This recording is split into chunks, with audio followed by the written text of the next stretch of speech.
এগুলো আর বিরিয়ানি চিকেন কষা একে একে সব কিছু কেটে নিলাম।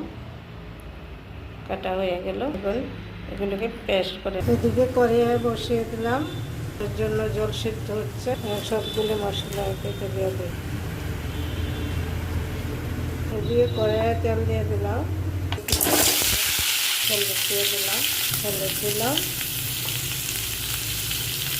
লবণ দিয়ে দিলাম। আর এদিকে জলের একটু সাদা তেল দিয়ে দেবো। এদিক দিয়ে চালকে দিয়ে দেবো।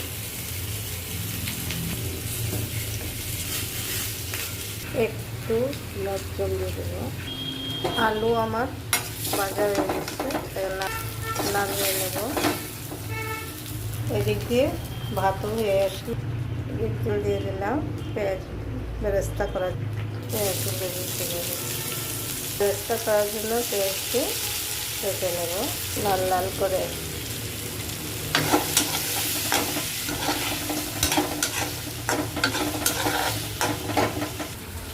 এদিক দিয়ে মাংসটাকে ম্যারিনেট করে নেব। একে একে সব মশলা দিয়ে দেব। হলুদ, লবণ, একটু তেল, সরষের তেল ভালো করে মেখে নেব। আমার চিকেন মাখা হয়ে গেল। এখন কিছুক্ষণ রেখে দেব এইভাবে। আর এদিকে আমার পেঁয়াজ বেরেস্তা হয়ে এলো।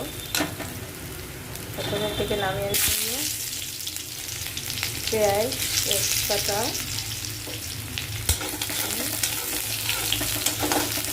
বাকি মশলা একটু হলুদ,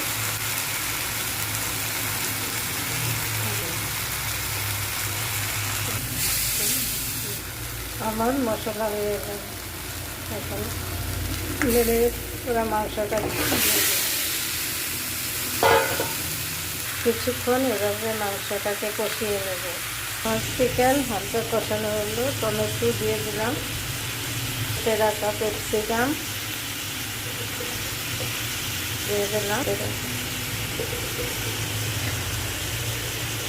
এগুলিকে আবার কিছুক্ষণ কষিয়ে নেব। চিকেন কষা হয়ে ভেজে রাখা আলু দিয়ে দেব।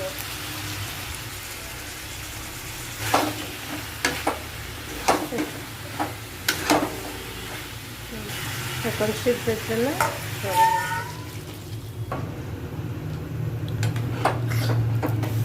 স্বাদ মতো লবণ দিয়ে দেব। এদিকে পেঁয়াজ বেরেস্তা, ধনিয়া পাতা কুচি, গরম মশলা,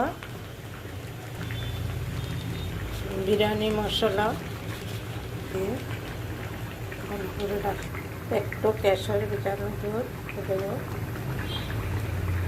আমার মাংস হয়ে এলো। ভেজে রাখা পেঁয়াজ বেরেস্তা কিছু দিয়ে দিলাম। গরম মশলা, চিকেন মশলা হয়ে এলো আমার মাংস চিকেন কষা। এখন নামিয়ে নিই। হয়ে গেল চিকেন আর বিরিয়ানি।